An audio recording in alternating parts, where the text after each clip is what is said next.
Nazdar chlopy, dievky, vítam vás how to trim video in SK Dubbing. Čiže na mobile, na počítači som to tiež mal robiť, ale počítač nechcel nahrať XD. Čiže dneska to bude iba na mobile, na počítači môžem urobiť druhý tutoriál, takže ideme na to. Na CapCut, tu som vám stiahol, vy ho budete mať tu. Ja som si ho dal do položky. A tuto máte už, že nové video, AutoCAD, tu máte projekty. A tuto máte vlastne, že sa prihlásite. Tu máte templaty, môžete robiť edity. To sa vám nič nestalo. No, AutoCAD je na to, že vám iba zrenderuje vaše video. Takže tu si môžete vybrať, čo ja viem, tieto tri veci si vyberieme, tieto veci dáme next a to vám vlastne auto urobí, že AIčko vám to zrenderuje. Počkajte si chvíľku.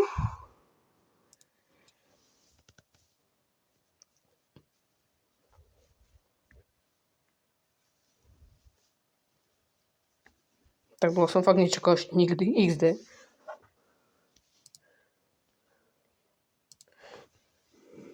No a tu máte už vlastné veci, ktoré chcete, aby ste, proste budete klikať.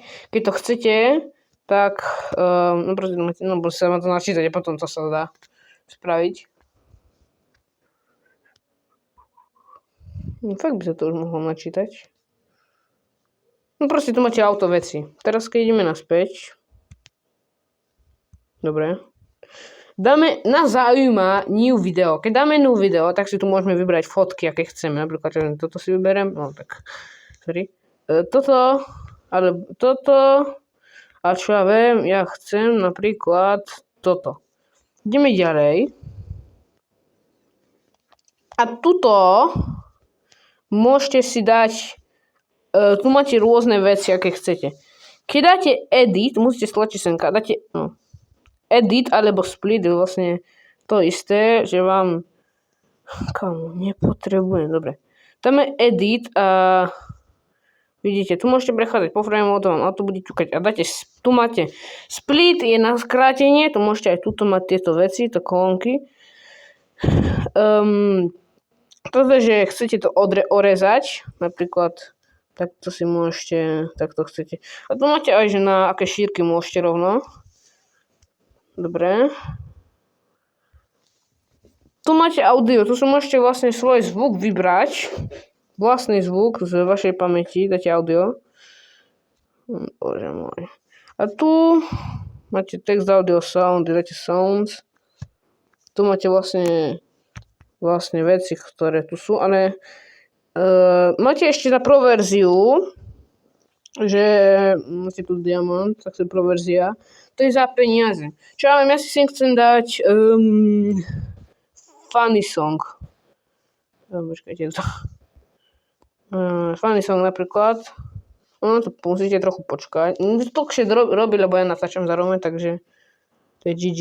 A tu máme už takéto veci, hej, počkajte, čo to je s tým?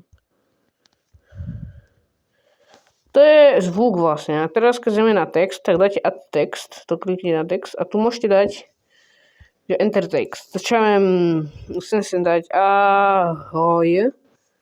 A keď ho chcem zmeniť štýl písma, tak tu môžem, že sa šovne, že takto. Tu máte normálne, že ako chcete, že ako to funguje, že ako sa vám to dá sem. A takéto veci, no. To by sme mali, to môžeme dať preč, alebo nechceme.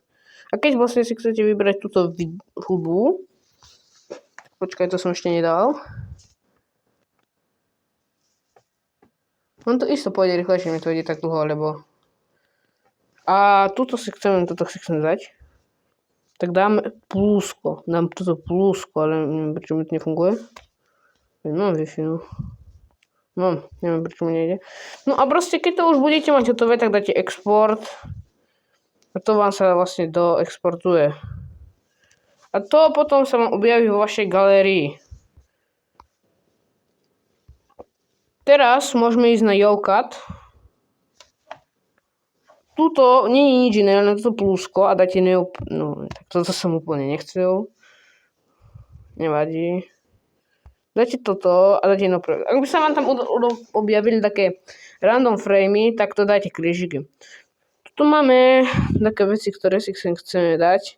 Čo ja viem, asi chcem dať toto. Tu máme foto. A chcem si sem dať, čo ja viem, ešte toto a toto. Tak ideme senka. Tu máme trim. To je vlastne jedno skratenie celého toho. No nie celého vlastne. Tu máte music, tu môžete si vlastne čo máte stiahnuté. A keď chcete si dať efekty, ešte môžete, že tu máte aj že veci, ak tam chcete dať. Na texte môžete zase písať, že ahoj. A tam pekný štýl ešte, to si môžete zmeniť štýl na front. Tu máte, ja mám teraz permanent marker, to je normálne a toto si môžete zmeniť. Keď si chcete takýto, tak to je permanent marker, to je druhé. Všetky sú zdarma, hej. A keď to chcete predĺžiť aj napríklad, keď tu máte takú šipku a tu môžete. A keď to chcete, že ste si napísali, že chcete tam doplniť, že čo viem, ahoj, čo viem,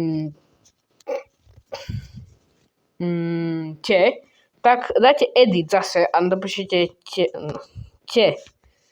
A môžete si to aj takto s tým hýbať, aj na kapkate je to také isté.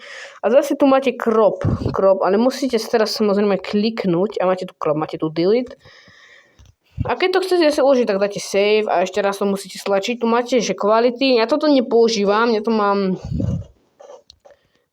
furt na takom istom. Takže keby ste si to chceli zmeniť, tak si to môžete zmeniť, počiarka s týmto. A potom zase druhýkrát dáte save. Počkajte, aj to v galérii. Takže vlastne toto je všetko pre toto video.